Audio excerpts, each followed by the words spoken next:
morning, students.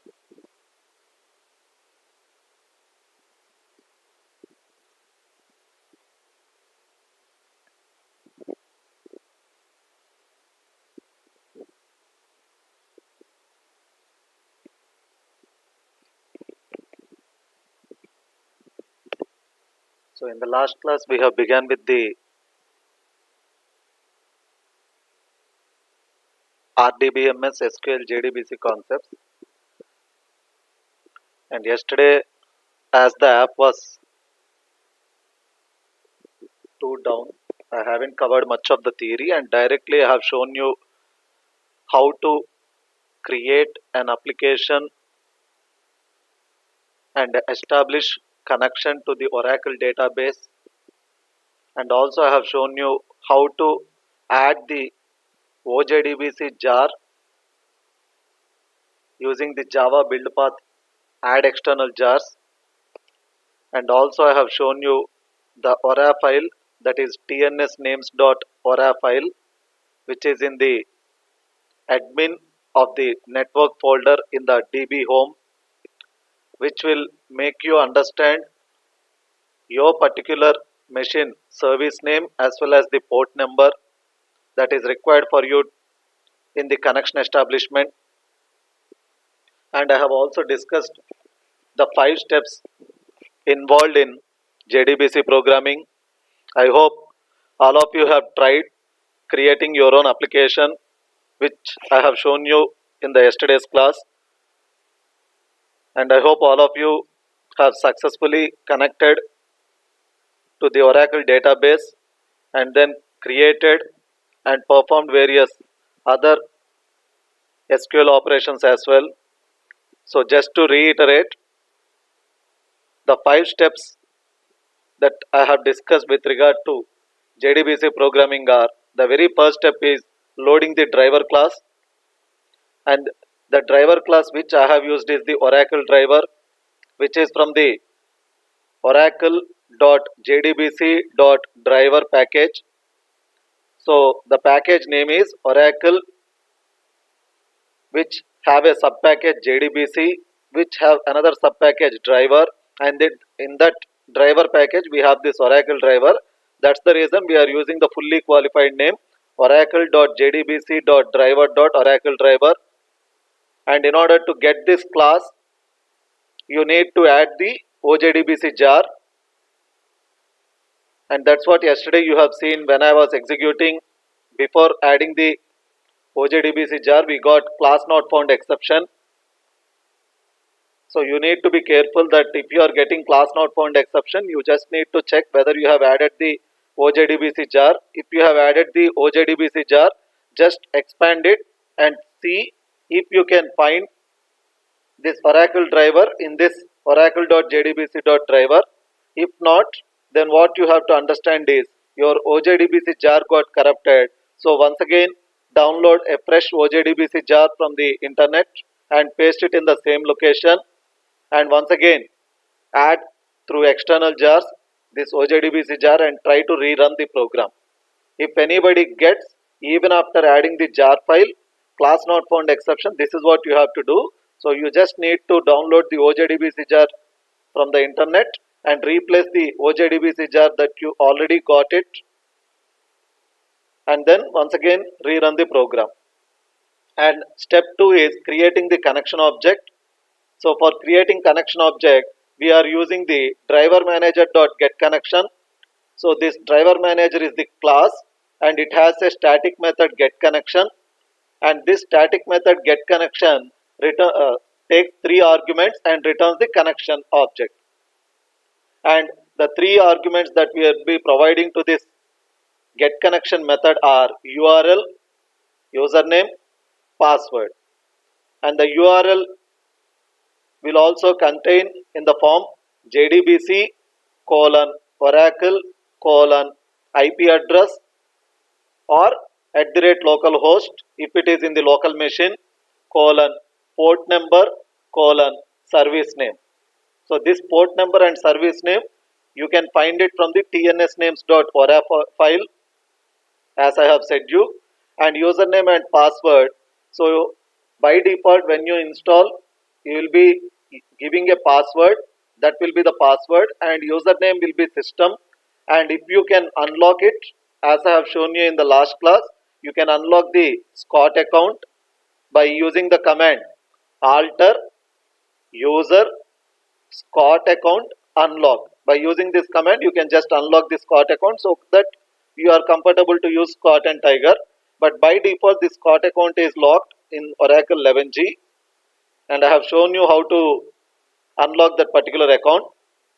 I hope you might have tried it in your local machines as well by now. And after successfully creating the connection, you will be getting the connection object. By using the connection object, you are going to get the statement object. You are going to get the statement object. And I said you that you can either use statement or prepared statement. That's what our step 3 is. So you can either use statement or prepared statement, where prepared statement is preferable by the industry requirements as it improves the performance of the overall application. So for that reason, better to use prepared statement. And this connection have a method called prepare statement. This connection have a method called prepare statement, which will return prepared statement object. And by getting that prepared statement, then you can proceed with step 4, that is executing queries by using execute query method, especially for select statements, or for normal statements you can just use the execute update. Execute query method, we use it exclusively for select statements, whereas execute update method, we use it for other kind of DDL statements. And in step 4 only we can also process results, but for processing results we have to go for result set object, and this result set have method rs.next. Sorry, if rs is the object which you created for the result set, then you will be using rs.next in the while, which will return boolean.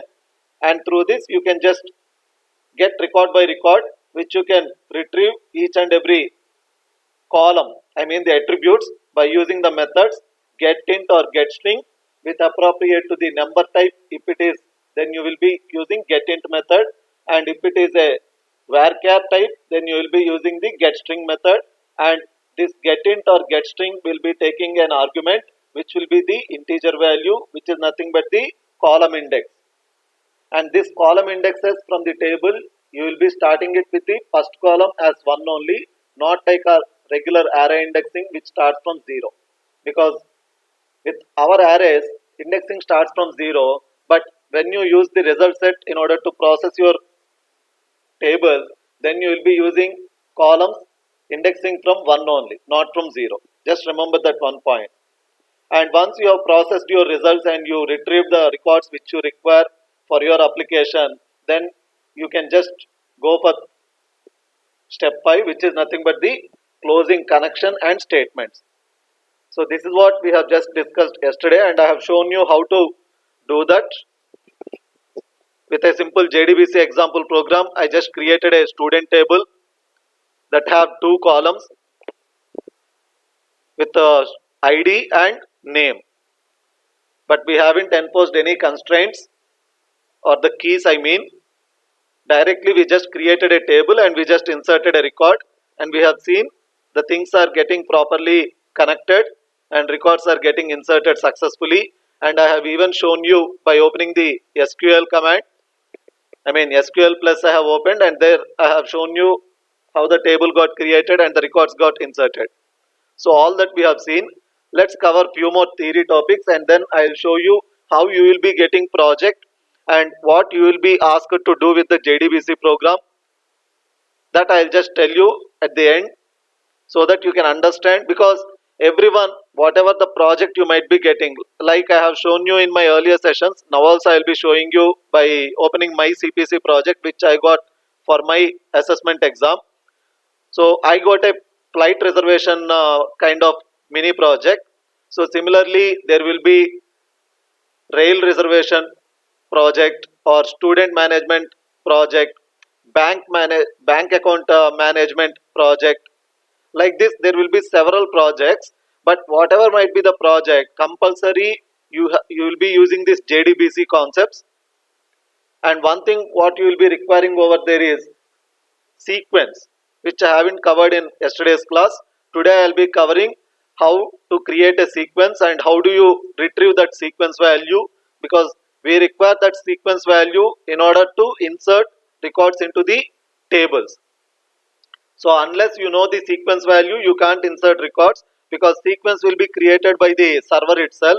Only the sequence name will be given to you in form of the project documentation. So by seeing the sequence name from the project documentation, you have to fetch the sequence value, and then you have to use that sequence value for inserting it into the table. So all that I'll just show you once I cover some discussion on theory, and we will even see what are the quiz questions that are asked. After exploring some theoretical knowledge and checking the answers for the quizzes, then we will see how the project will be asked and how do you create sequences and how do you get that sequence value. All that I'll show you. So that's what today's agenda. So as I said, from this time it will be low. That's the reason I have already opened all these files. Here you can see what are the topics we are going to cover. So introduction to RDBMS, Oracle G introduction. So all these things we have to discuss. So I have already opened all those files. Very quickly we will discuss what are the things which we haven't discussed yesterday.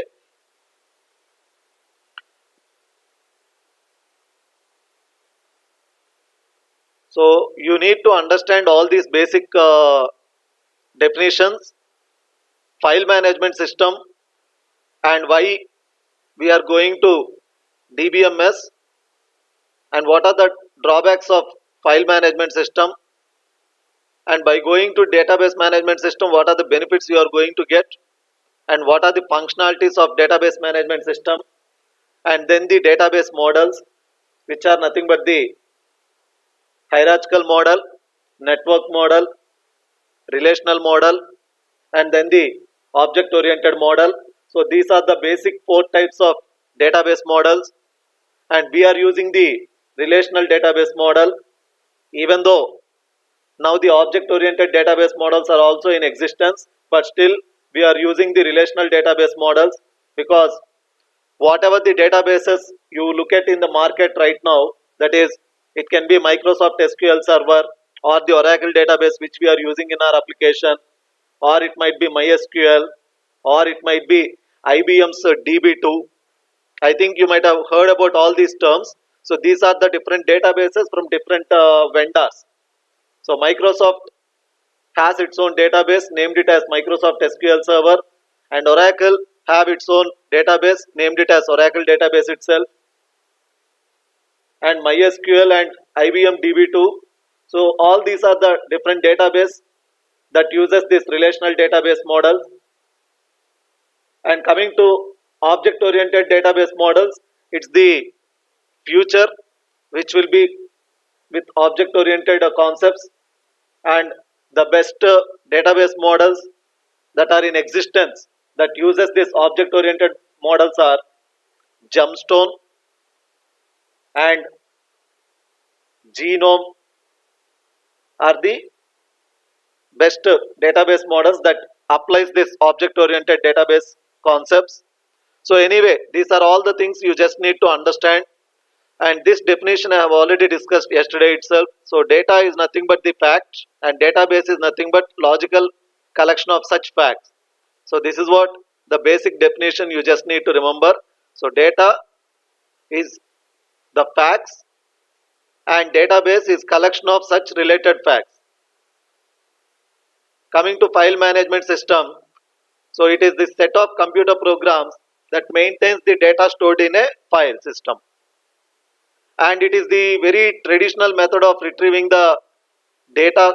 When you have huge amounts of data stored, it's a traditional method of retrieving, and which is very expensive, and which is time taking for retrieving and storing information, all that. So for that reason we will be going to database management system, and here you can see the drawbacks of file management system. So with file management system, it takes more space because of redundancy. Most of the times redundancy will be there, due to which consumption of storage is more, and even the structure is not organized way. It's very much unorganized fashion, due to which it takes more time for performing some operations. And another disadvantage is there won't be much security. So these are all the drawbacks that we face with file management system, and that is the reason we moved on to database management system. And this also I have discussed what are the things we are going to do as part of database management system in yesterday's session. I have already mentioned the benefits of DBMS. So whatever the drawbacks you find with file management system, they are being overcome with the use of database management system. So the redundancy is reduced, thereby you can save storage, and next, inconsistency is avoided, and sharing of data is also become very easy, and standardization is enforced, and security is also applied by using the constraints. All that we can ensure security also, and integrity is also maintained by the use of locks. By using locks mechanism, integrity is also maintained, and finally data independence is also provided. So this is what the advantages you get by going to database management system. So metadata is nothing but information about data. So whatever the data you are going to store, the information about that particular data is nothing but the metadata. So in general we will be calling it as data about data. That's what the term we will be using, data about data. That's why I said it's nothing but information related to data. That's what metadata says. And coming to the database architecture, you can see three levels of abstraction. External level, that is to the end user level, and then the conceptual level, that is the designer perspective, and then the internal level, which is nothing but the storage perspective. So these are the different levels of abstraction. I hope all of you know what you mean by abstraction. Abstraction is nothing but hiding the unnecessary information and projecting only the essential information. So everything need not be projected to the end user. So for that reason, this database architecture can be seen in three levels of abstraction. As you can see, external level is the end user perspective, conceptual level is nothing but the designer perspective, internal level is nothing but the hardware perspective, that is in terms of storage perspective. So these are the three different levels of abstraction, and here you can see with a simple example how the things can be organized with respect to three levels of abstraction. Here you can see an example of employee database, how it is being shown in external level. So external level, you can see for accountant, whatever the information he requires, this is what the accountant view, and for project manager, whatever the information he requires, you can see the project manager view. And similarly for regular employees, there can be employee view. Like this, different user perspectives, you can have those views. And coming to the conceptual level, this is what I said, the designer perspective. Here you can see all the information put in a single place. And coming to the storage view, here you can see how it is being stored in the database. So using a structure. So internal storage, this is what the internal storage, what you can see over here. and the database service name ORCL. So it is the Oracle database. So that's the reason service name ORCL.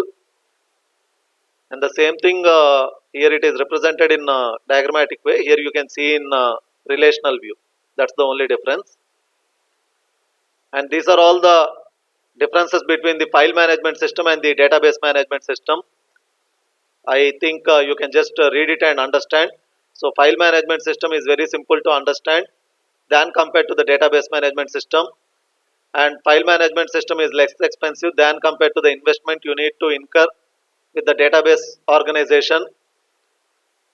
And the data is separated in the file management system. Here the data is shared, and sharing is very easy in database management system than compared to file management system. And redundancy can be reduced with the database management system than compared to file management system. And no standardization with file management system, and standardization can be enforced with database management system. And there won't be any security control with file management system, and both security and integrity can be enforced with the database management system. And effective utilization of resources will be with the database management system than compared to the poor utilization that we have with file management system. So these are all the various differences that you need to remember with regard to your assessment also. And coming to the data models, so basically the data model will be of three types, that is the conceptual model, physical model, and representational model. Here you can see for conceptual model we will be using the ER diagrams, and anyway I already said it is the designer headache, so you will not be worried much, you will be only at the implementation level.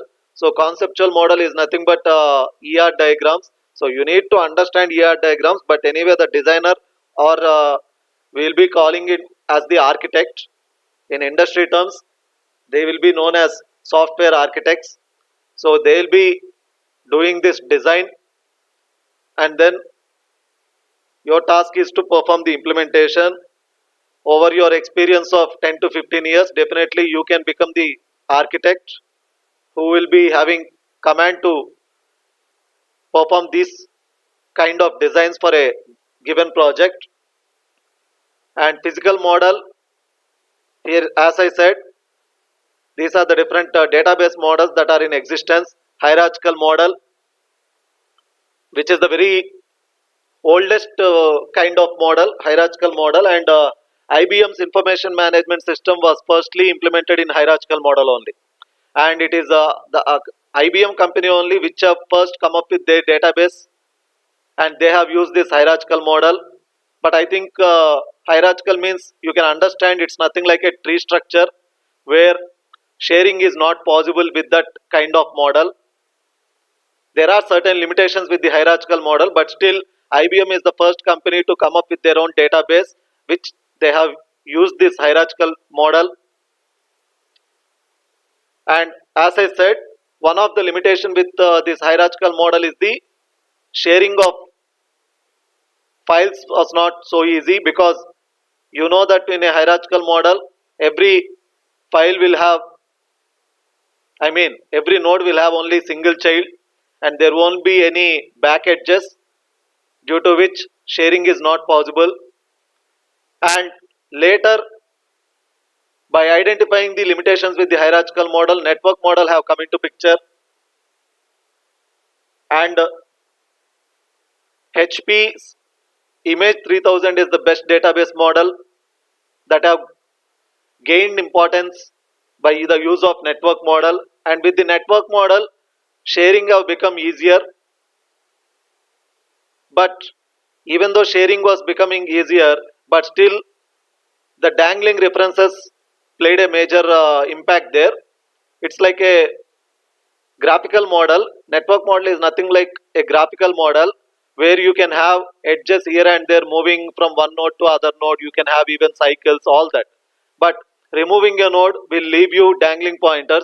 I think you might have known about what I am saying. So that's what the limitation with the network model.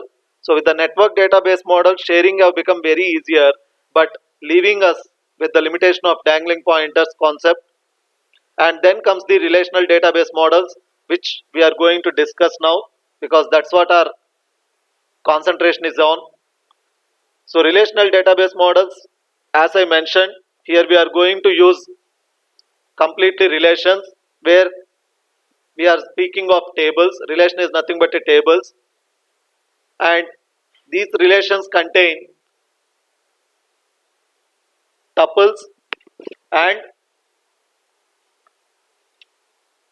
columns, or you can also say attributes. So that's what the relational model is all about. And as I said, I have already given you the examples like Microsoft SQL Server, Oracle Database, MySQL, and IBM's DB2 are the databases that falls under this relational database models. And object-oriented model, this also I have given you the example. The future is of the object-oriented database models only, where I have given the examples like Gemstone and GBase are some of the database models that uses this object-oriented model. Anyway, these things you can just go through. I have already said you the problems with each and everything. Here you can see object-oriented model similar to that only, and one live database system for each of these models. Anyway, I have given you the examples now. You can name any one of them for that. Coming to introduction to RDBMS, so relational database management system and features. This also I have covered yesterday, I think. Properties of table, key and types of keys, referential integrity. So here you can see in relational model everything is represented in form of tables. And benefits, this also we have discussed yesterday. So it's an interactive query language. It's very easy to create multiple relations and enter data into them. Retrieval of information stored in more than one table is also possible by using all kind of joins and referential constraints. You can just retrieve information stored from more than one table, and provides catalog or dictionary, which itself consists of tables. And I think these all terms I have said you yesterday also. Relation means a table, tuple means a row, attribute means a column, degree means number of attributes or number of columns, you can say. Cardinality, number of tuples or number of rows. Primary key, unique identifier for the table. Next, domain is pool of values from which specific attributes of specific relations draw their values. Best example is you can draw a subtable, or you can also create a view. That's what domain is all about. So you can just create views and even create subtables by using the select query. Next, table or relation properties. So these are the basic properties. So you can never have duplicate rows, and tuples are unordered. In the order what you insert, they get over there. Only thing is, while retrieving you can just sort them and display, but while storing they will be unordered. Similarly, attributes are also unordered. Next, all attribute values are atomic, which is nothing but singular values. Next, relational databases do not allow repeating groups. And next, coming to keys. So this also I have discussed yesterday. Key is nothing but for uniquely identifying purpose. For uniquely identifying, you will be using keys, and there are several keys, but the mostly used keys for our applications are basically primary key and foreign key. So primary key is one key attribute that is chosen to uniquely identify a table, and foreign key is for joining two tables with their primary keys.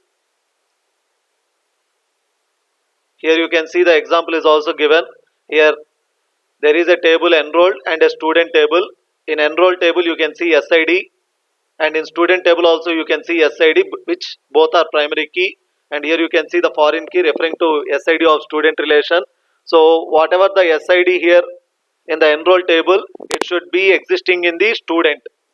So without the SID existing in the student, you cannot have this SID in the enroll table. So this SID should match with the SID of the student. So that's how you will be using the foreign key constraint. And simple quiz, identify the following from above tables. So primary keys of both the tables. So you can just look for the unique values to determine the table. So stock code is the primary key in stock table, and similarly stock code is the primary key even in the movement table. Obviously foreign key is going to be stock code in the movement table. Foreign key will be the stock code in the movement table. Next, degree of table 1 and 2. So degree means number of columns. By looking itself you can just tell. So degree of table 1 is 5, degree of table 2 is 7. And next, cardinality of table 1 and 2. Cardinality is nothing but number of tuples or rows. So you can see that cardinality of table 1 is 4 and cardinality of table 2 is 5. And next, nullable columns of table 1 and 2.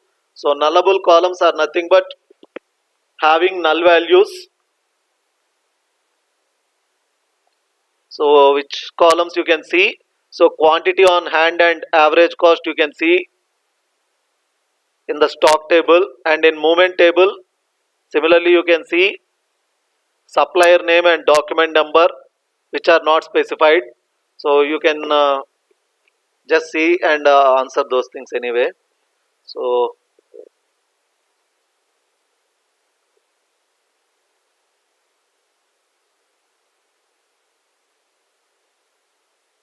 this is all about Oracle 11G only. So here you can see the person name. It might be required for you in the assessment. So Dr. E.F. Codd proposed this relational model for database systems in 1970. So I think this you can just remember for assessment point of view, because you will be having quiz questions. Is there anything here? And here you can see the conventions that you need to remember with regard to the entity relationship model. So while you give attributes, you just remember these points. So attribute names are to be singular names. It should not be separated words. If you are having multiple words, then better to use underscore, and it should be in lowercase. These are only the naming conventions, but even though you don't follow them, you will be able to successfully execute your applications. But just remember, any naming conventions given to you, always try to implement them, because it improves the readability of your code.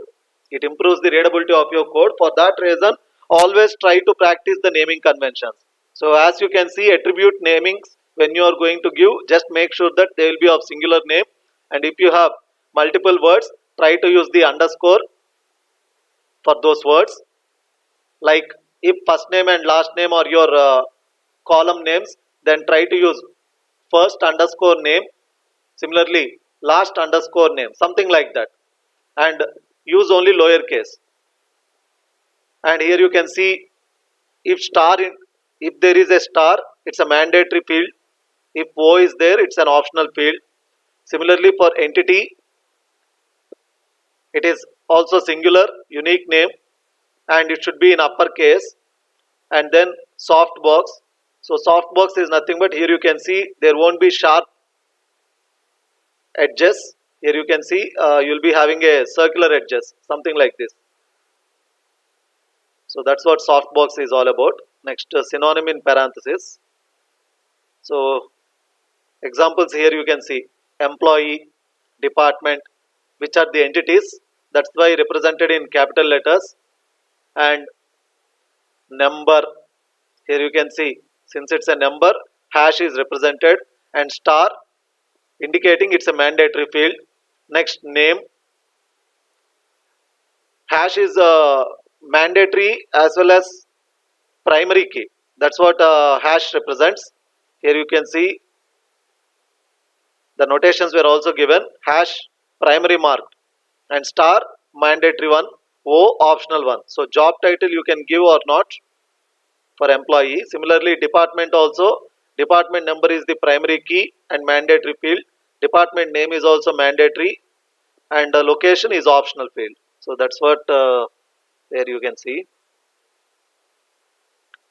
And again the same as we have seen in the previous file. So here department ID is the primary key in the department table, and foreign key here again the department ID of the employees, which should match with the department ID of the department's table, and employee ID in the employees table is the primary key.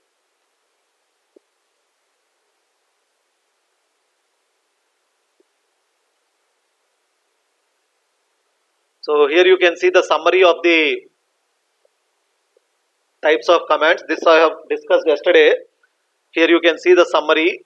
So DML commands: select, insert, update, delete, merge. These all commands come under DML. Create, alter, drop, rename, truncate, comment. These all commands come under DDL. Grant and revoke come under DCL commands. And commit, rollback and save point come under transaction control. So save point, yesterday I haven't said you, I said only commit and rollback.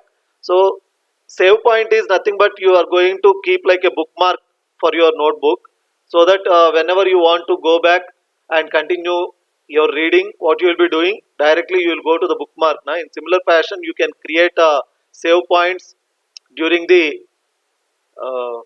creation or manipulation of the tables, and whenever you wanted to go back, then you can just execute rollback, which you will be going back up to the save point which you just created. So that's what the save point is useful for. So it's just like a adding a bookmark in the reading notebook, so that when you want to resume you can just go there.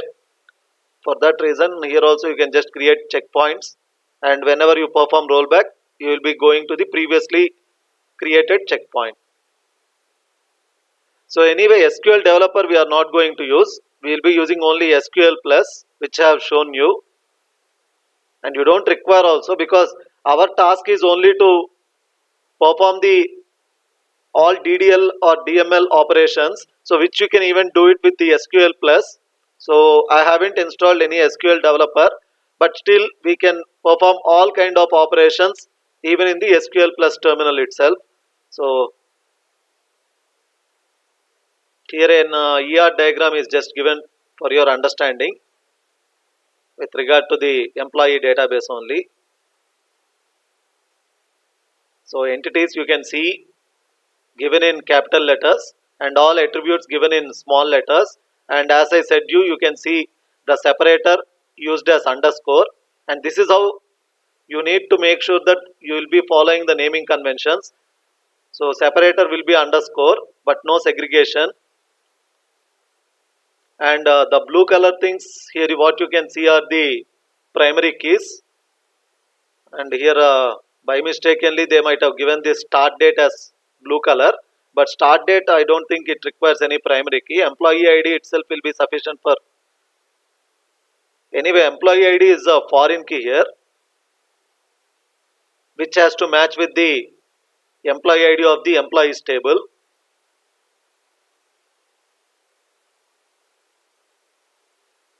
So that's what about this.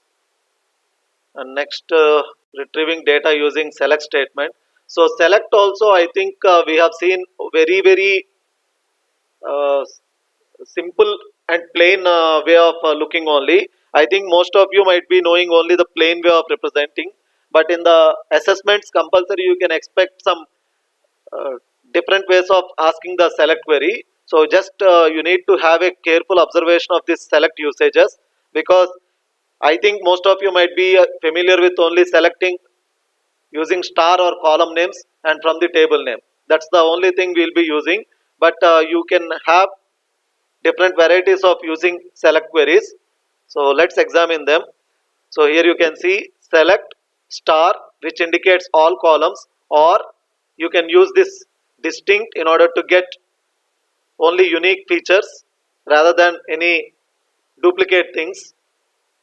You can give one column or multiple columns separated by commas, and also you can give alias names if you wanted to display like select id space role, like that, which indicates instead of displaying me as id, I'm saying to select id column, but I'm asking it to display the heading label as role. I hope you are able to understand. So that is what the alias is useful for. So alias is for alias names for the column names. So here you can see select usage. This I think everyone knows. So star indicates selecting all columns, and here you can see specific columns are given. So that particular columns will only be retrieved from the inventories table. And while writing SQL statements, these points need to be remembered. SQL statements are not case sensitive, so you can either use capital letters or small letters, but it applies only for the SQL statements and not for your attribute names. Just remember this point. So for the SQL statements, you can write in capital letters or small letters, but while you give the names of the values, compulsory you need to use the case only. As per the case only you need to call. Like if yesterday I have retrieved my record which I created with id 1 and name as Krishna na? Suppose if I want to retrieve records with Krishna, so I have to write something like select star from student where name equal to Krishna. In this, everything I can write in capitals, but Krishna, it has to match exactly the way which it was inserted. Like I have inserted it as K capital letter. Yesterday, if you just recall the insertion which I made, Krishna, I just used K capital. So it has to be given K capital only. I mean, the values must be referred with respect to the cases, but the statements can be either used in capital letters or small letters. It doesn't make any difference. That's what the point.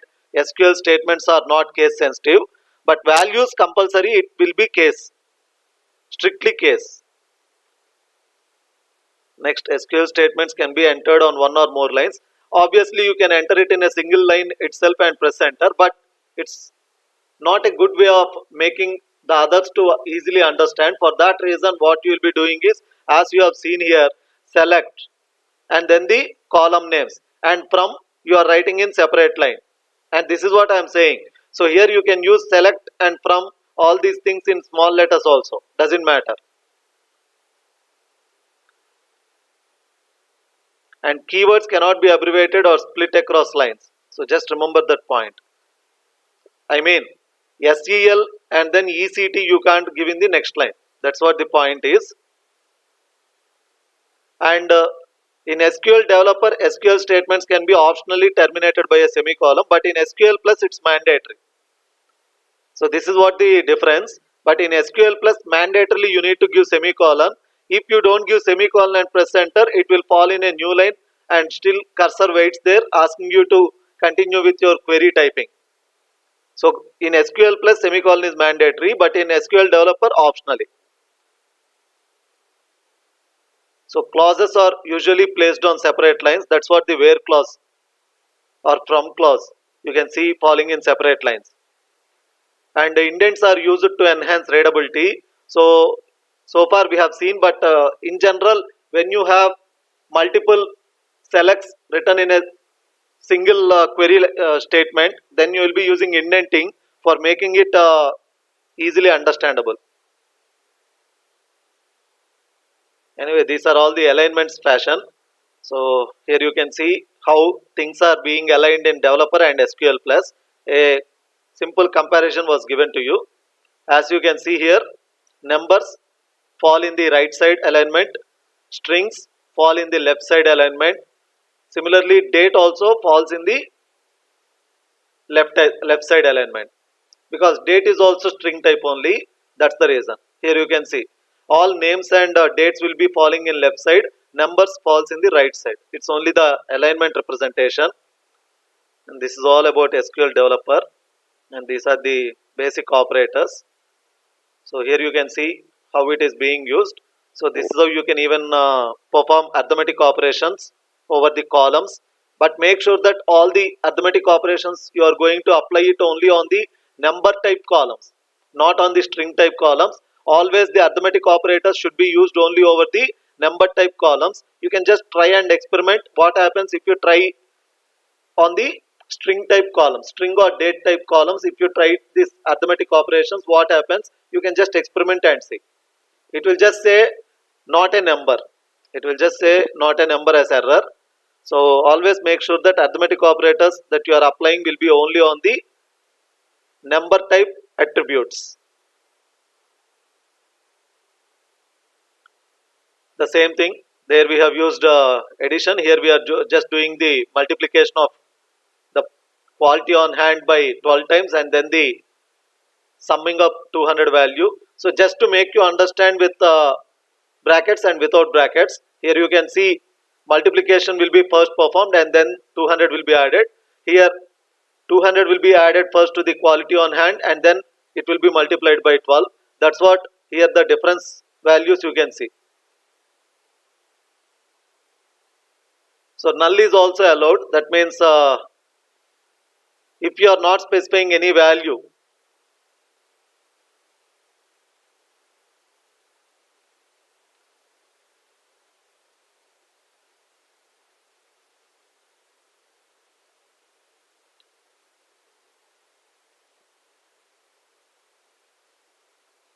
so here you can see everything.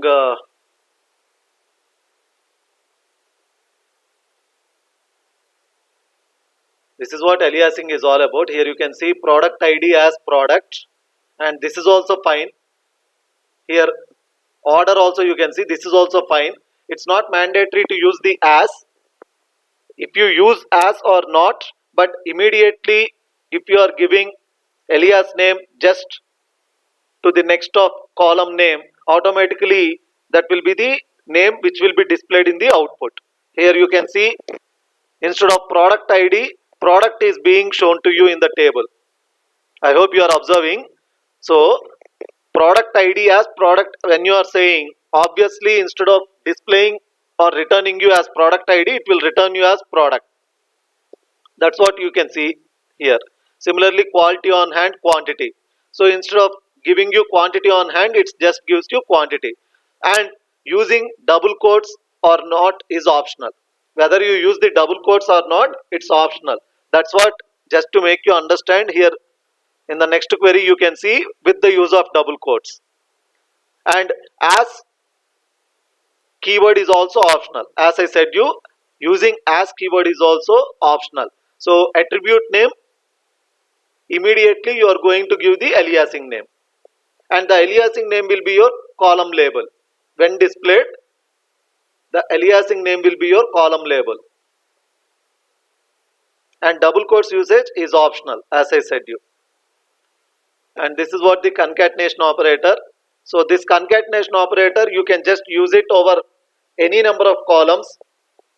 So automatically what happens is, whatever the number of columns you are going to give using this vertical bars, two vertical bars, automatically all the values in those three columns with regard to each and every tuple will be concatenated and then displayed. Since it is from multiple columns, you want only one single column name to be displayed for all this concatenation. We are using this alias name again. That's the reason we are using the aliasing name. As you can see in this example, select first name concatenated by last name as name. So instead of displaying me first name separately and last name separately, I can just use single attribute name and I can get concatenation of first name and last name and display it. And as I said, this concatenation, it need not be among string data type only, it can be of any data type. I mean, I can even give role concatenated with name, concatenated with date of joining, concatenated with salary, something like this. So you can just see different typed attributes I just said you. So roll number, it will be of number type. Next, name will be of string type. Next, date of joining will be of date type. Next, salary will be of some real value type with decimal value, I mean. So you can concatenate all these things also, and you can just give your own alias name what you want there, as I said, like this. So here, as I said again, as keyword is optional whether you give it or not. Giving double quotes is also optional thing only. Just remember these points, because compulsory you will be getting for this second assessment most of these SQL queries. So for that reason I am stressing much on this, because your second assessment will comprise of this RDBMS most, and you can expect these select statements with various kinds of twisting you. For that reason I am saying as keyword usage optional, double quotes usage optional, and if it is immediately following after the column names, obviously it will be the aliasing name.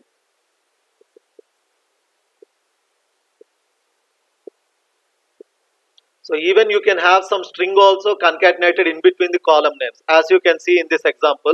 That's what using literal character strings. Here you can see the example. So product ID concatenated with a string is in warehouse, concatenated with warehouse ID. That means actually you have product ID and warehouse ID, but while concatenating these two, if you want to also keep another string literal in between these two, that also is possible. That's what you can see the example using literal character strings. So product ID concatenated with the string is in warehouse, concatenated with the warehouse ID, and the aliasing name is product warehouse. Aliasing name is product warehouse. And here you can see in the output, product warehouse is the column name, and then this is the product ID, that is 1733, 1734, 1737, 38, 45, 48, 22, 78. All these are the product IDs, and then the warehouse IDs. It's not completely shown here.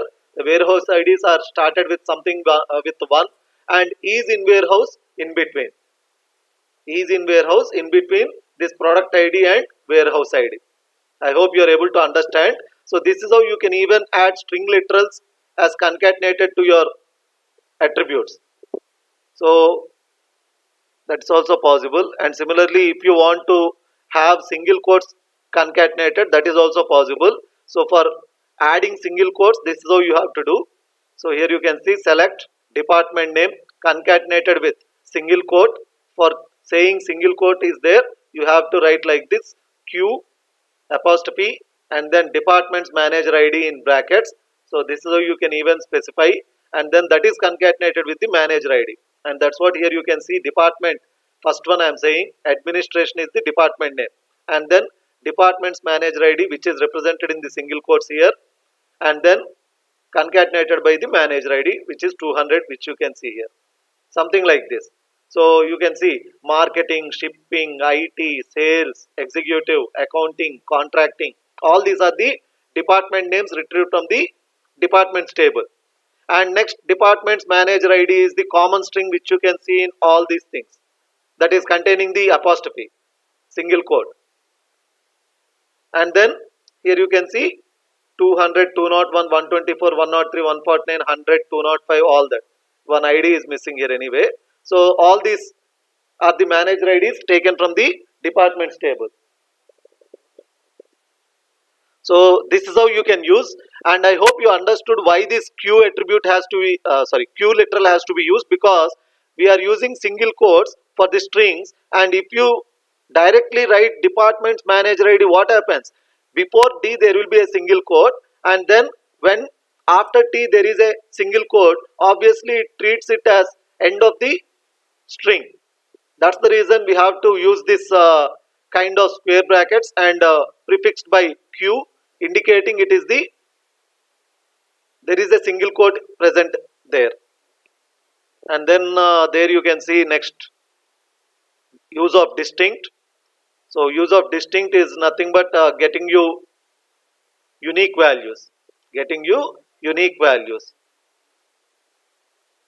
and here you can see department ID is chosen to be distinct, and you will be getting different department IDs only. So duplicates you don't get. As you can see in the first one, you can see department ID 2020, two times it came, 110, 110, two times it came. Coming to the second one, even though the null is being displayed, but still it's not repeated. So this is how you can use the distinct keyword in order to get the unique attributes only. Next, this is all about developer anyway, don't worry. And I think this, this is in studio, but whereas with our SQL plus you will be using DESC directly. In order to get the description about the table, you directly use the keyword DESC.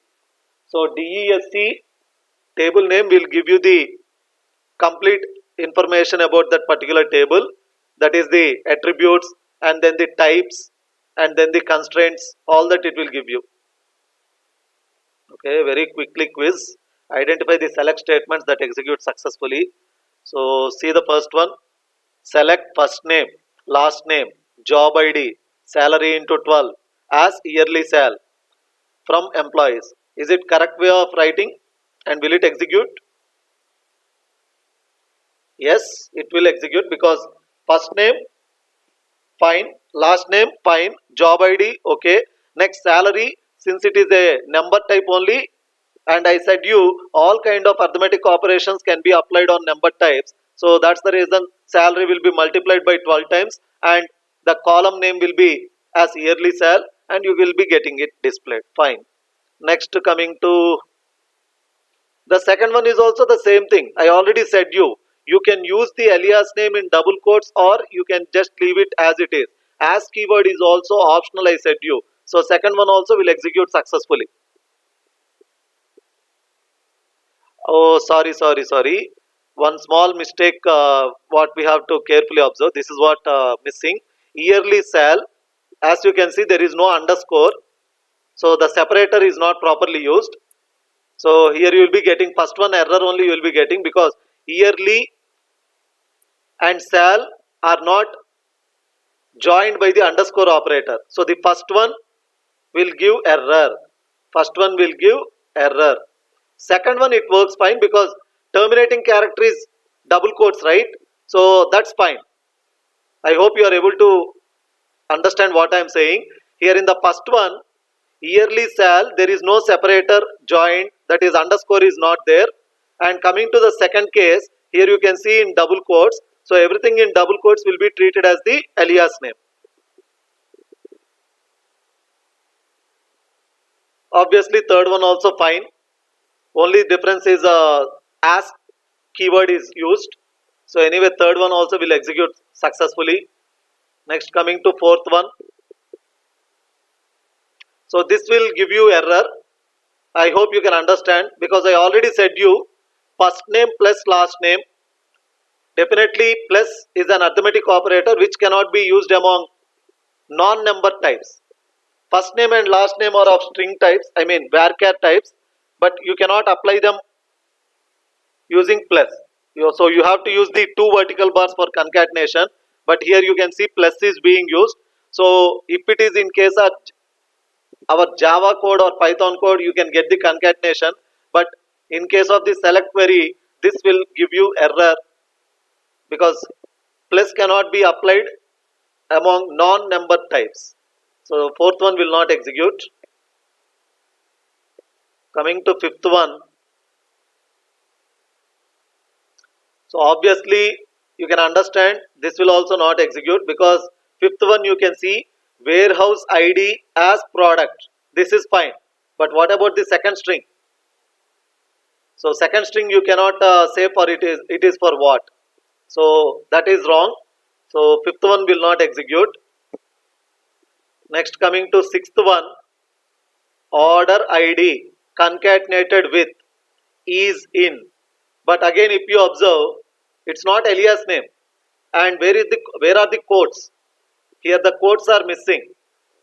We have seen just before how to use the string literal also concatenated in between the attributes. So here order ID is to be concatenated with is in, but no quotes used here. So this will also raise error. Sixth one will raise error. So write an SQL query to display all the quantity on hand in the warehouse with warehouse ID. So it's a simple statement which is asked you to display all the quantity on hand. So you can just write select quantity on hand as warehouse ID from warehouse. This is what you can write. I repeat, select. You will just use the word select, and this as it is, quantity on hand as warehouse ID and from table name warehouse. So this is how you can simply write it. That's it in this file. And this is very important, restricting and sorting data.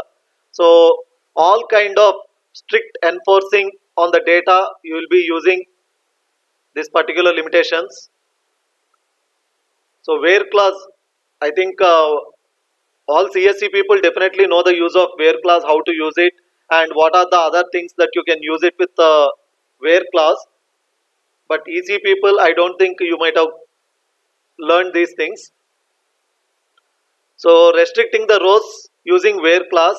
So this is what the syntax. So this you already we have seen in the previous file. Select clause up to the from table. So where condition is the one which is optional. That's what it is represented in square brackets.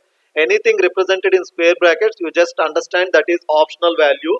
So by using this where clause after the from clause, you are going to impose conditions with which you require retrieval of the records. So you want to retrieve records based on certain conditions being met, that you are going to specify in the where clause. And here you can see the very first example. You want to retrieve order ID, order date, and order status from the orders table, where the order status value is only 1. So that's what you can see, the records that are retrieved matching the order status value as 1. It's a very basic example, but still you need to see more. Here you can see order mode direct, hire date. So the point need to be understood here is, if it is integer, I mean number type, not integer, sorry. If it is number type, you can directly use it.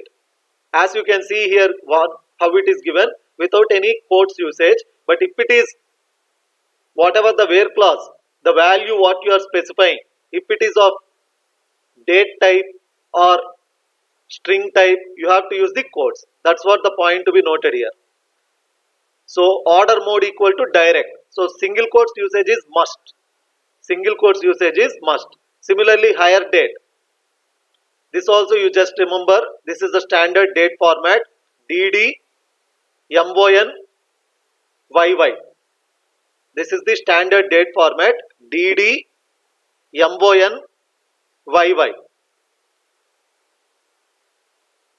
And these are the comparison operators that you have to use. I think I need not explain about the first 6 comparison operators. The 6th one carefully observe. Not equal to, the general way of using is exclamation mark equal to, but here the not equal to has to be used with less than, greater than. So just keep that in mind. Remaining things I think you already know, equal to, greater than or equal to, less than or equal to. They are the same notations which you have been using since many years. So not equal to, with programming languages mostly you are familiar with exclamation mark equal to, but here in SQL we will be using less than, greater than. This is what the not equal to, and between is the one which you will be using in order to say in between the values, including the values which you specify. And similarly in order to match your required condition among the list of values. So in operator you will be, in command you will be using in order to have your condition matching with the list of values specified in the set. Similarly, like, in order to have a matching character pattern, so for that you will be using like. Is null, in order to check for is a null value. Yeah, you can see all the relational operator examples here. So order ID less than or equal to 2400. So you can see all the order IDs which are less than or equal to 2400, 2354, 2355, 2356. So like this. So this is what the less than or equal to usage. And similarly, here you can see the between usage. So 3100 and 3108, including these values, you'll be checking. So where product ID between, and carefully observe before the attribute and before between, you will not be having any other words. Don't use your regular English like a product ID in between, like that I mean to say. Generally we will be using in English like where product ID is in between, something like that. Na, that's what I'm just saying. Product ID between lower limit value and upper limit value, and including this lower limit value and upper limit value. That's what you just need to understand. And use of in operator. So don't combine any of these two. Don't combine any of these two. I mean, none of the two can be combined. Less than or equal to was combined. Now don't ask like that, because less than or equal to itself is the one single operator only. So none of the two operators can be combined. I mean, in and between you can't combine.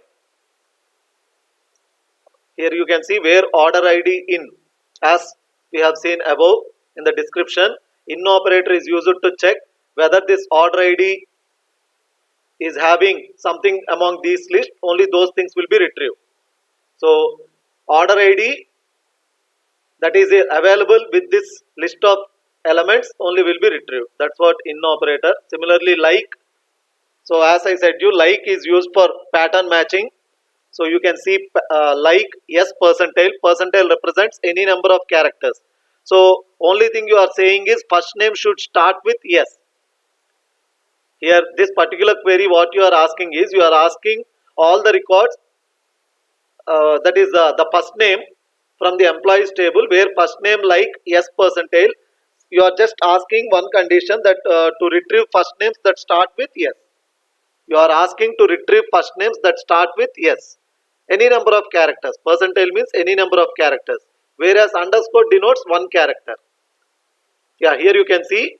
So select last name from employees where last name like underscore wo. That means it can have any character as the first character, but second character must be wo and followed by any number of characters. I mean any characters and whatever the length.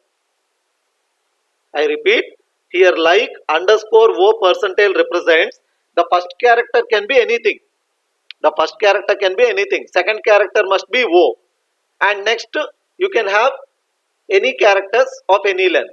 That's what here you can see the names that are retrieved in the output: Kochar, Lawrence, Morgus, where the first characters are KLM, second character is O, and then you can have any number of characters and any type of characters. That's what you can just understand. So underscore one single character of any type, percentile any number of characters any type. That's what you just need to remember with regard to like. And next here you can see for testing for null values, you will be using is null. You will be using is null for testing null values. And these are the logical operators. Again, I need not tell the truth tables for them. So and or not. So and means if both are true, or means if any of the thing is true, not, negation. Example queries were also given to you here. So you can see here where order mode equal to direct and customer ID equal to 103. You can see the thing highlighted in blue square box. So both of these conditions should be true. Both of these conditions should be true. That is, order mode must be direct as well as customer ID must be 103. Instead of and, if I am using or, means either of this can be true.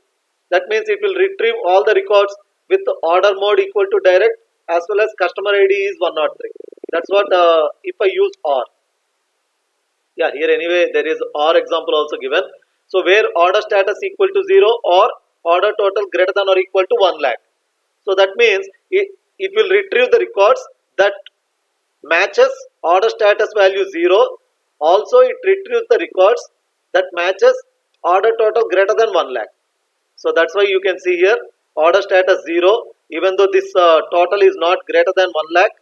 Here you can see the first record 70,647 only, the second record 46,257, but still they are retrieved because of order status matching with 0. And next here you can see order status not matching with the 0, but the total value greater than 1 lakh. So that's what the OR clause. And here you can see not in. So in we have already seen which matches with the list of values, not in which does not match with the list of values. That's what the thing you can just see. And this is the operator precedence you need to remember. Obviously parenthesis plays the major role. If parenthesis is there, nothing of this precedence you will see. First thing you will be evaluating the parenthesis only. So this is what the operator precedence you need to remember. And coming to the rules of precedence, here you can see the red color highlighted will be first evaluated, and then the blue color will be evaluated. So here you can see when you are having warehouse ID equal to 9 or quantity on hand equal to 150 and product ID equal to 3139. So as you have seen in this precedence, which is having higher precedence, and the 8th one, and is having higher precedence than or, that's the reason here first and will be evaluated. So once the records are retrieved based on this and condition which I have selected, then the OR clause will be applied.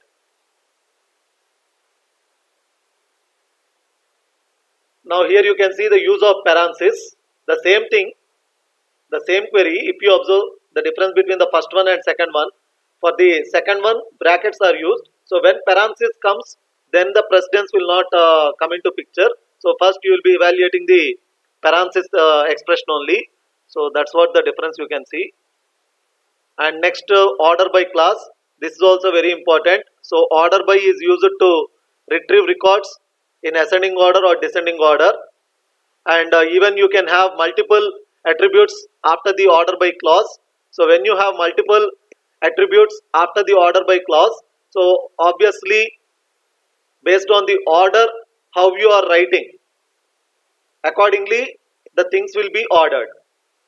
I think there are examples with the multiple. Let's see. Order by, order date. So obviously the default is ascending order. If you want in descending order, you just need to suffix it with DESC keyword.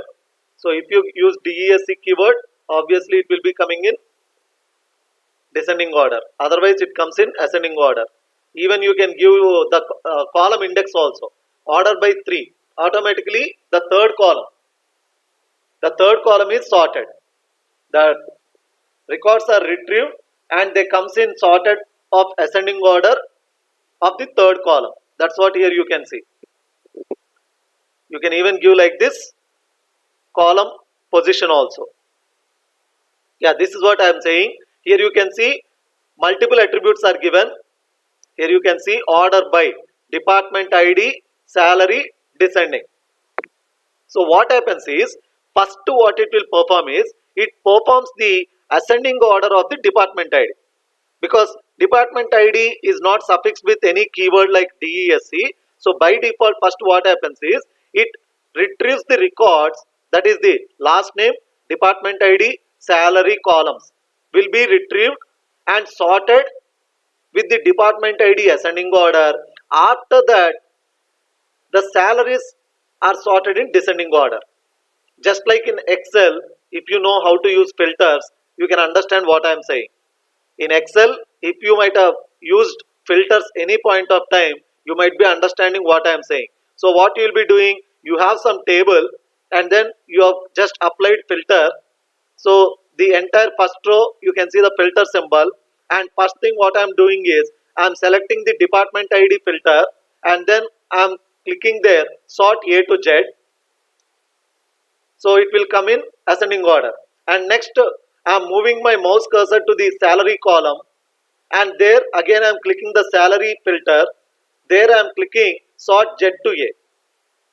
I hope you are understanding. So first what happens is, department ID, it is sorted in A to Z order, and next salary, it is sorted in Z to A order. That is what sorting by multiple columns. So even like this, you can give order by multiple columns fields like this. So when you give multiple attributes, it just orders things in the given order.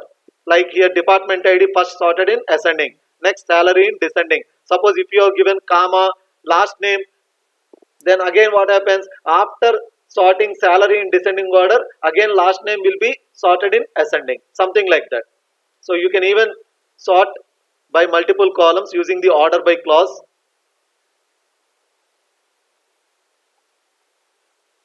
So this is all which we have seen now, and using ampersand in order to read value from the user.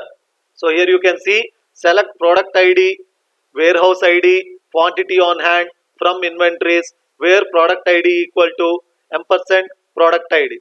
So this is the SQL developer window what is being shown. So in the SQL developer, when you run this, automatically since there is ampersand, immediately it will raise a dialog box like this, and there it will ask you to give the value. But the same thing even in SQL plus also you can do. In SQL plus also you can perform, but only thing is you don't get a separate dialog box. Directly there itself in the SQL console, it will ask you the value. Okay, very quickly I'll just show you, because again you may get a confusion.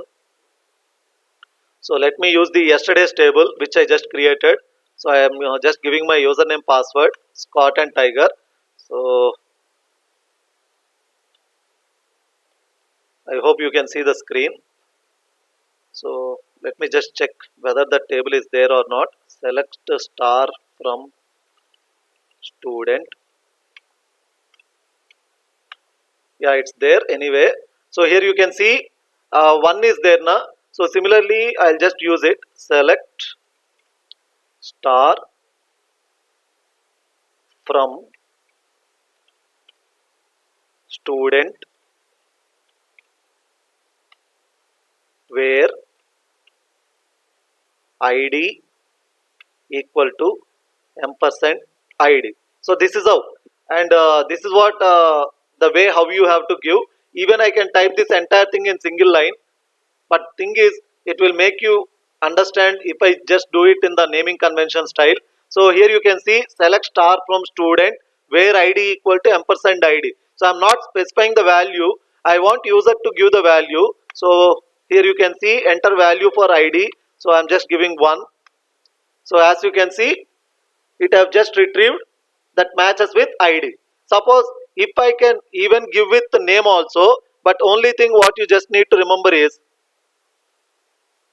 okay, since I have given like that, it's coming from student,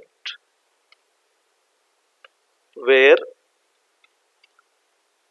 name equal to ampersand name. So what happens, you just see now it will be raising error, because for number type you can directly give like this ampersand ID what I have given just here. For number type you can directly give like this, but for name type you can't give like this. You see what happens, now it's asking me name. Now if I just give Krishna, so you can see invalid identifier. So this is what you just need to remember. So what you have to do is, so you must and should give for name and date attributes, I mean string, where name equal to, so you need to use single quotes for character and date types. Just remember this point while you are using and. So now I can give Krishna, no rows selected. Okay, this is what you just need to remember. Here Krishna is in capital K, so just need to remember that.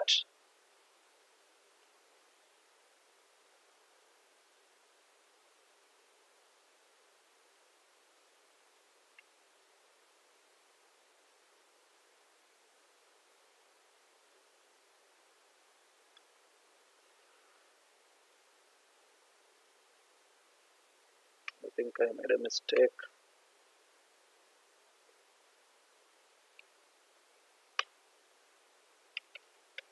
Just a second.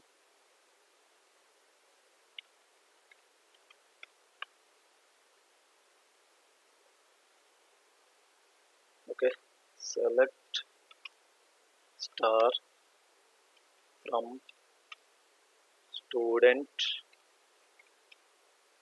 Okay, where name equal to ampersand name single quote. Okay, so earlier I just missed giving capital K.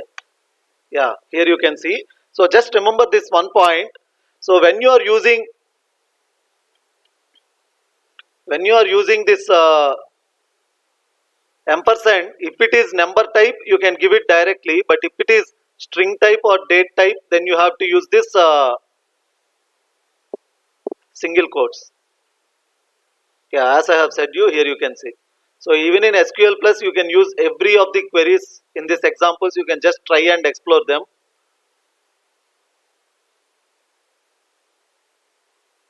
You can even read multiple values. That's what the multiple ampersand what you can see. Just remember, wherever you see ampersand, that's for reading input value from the user. And which of the following are valid operators for the where class? So first one, is it valid? Yes. Greater than or equal to usage is a valid. Is null, is it valid? No, I already said you. Sorry, is null is valid. Is null is valid. Is like is not valid. Not equal to, the third one is wrong, because not equal to you have to use the sixth one. Sixth one is the correct way of using not equal to. And is like, no, like is only single keyword. In between, this is what I already said while saying about between. So between also single keyword only, you cannot combine in and between. So the first one is valid, second one is valid, and sixth one is valid. 3, 4, 5 are not valid.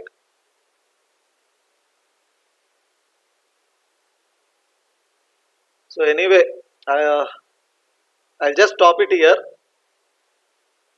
Let's stop it here, and tomorrow we'll discuss remaining concepts, and we'll try to put full stop to this RDBMS SQL JDBC.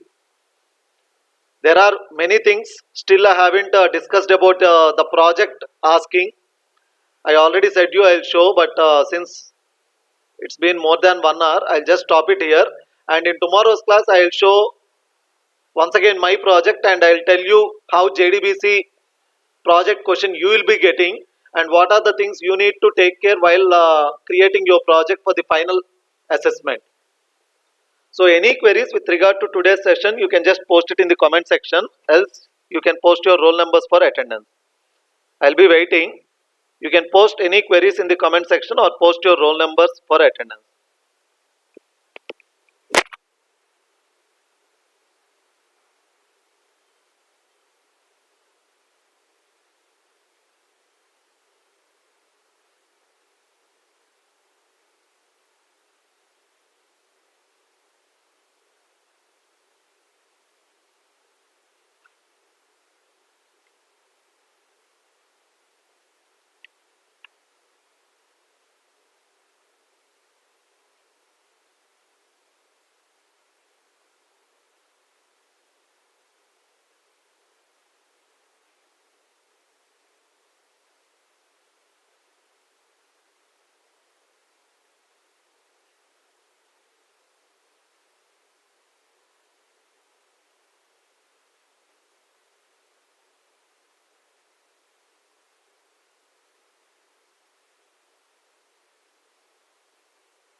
So as I don't see any queries, I hope all of you have given your attendance. Let's wind up for today and meet again tomorrow at 10:30 a.m. and we try to complete this RDBMS SQL JDBC concept tomorrow along with the end exam project discussion as well. Thank you and bye.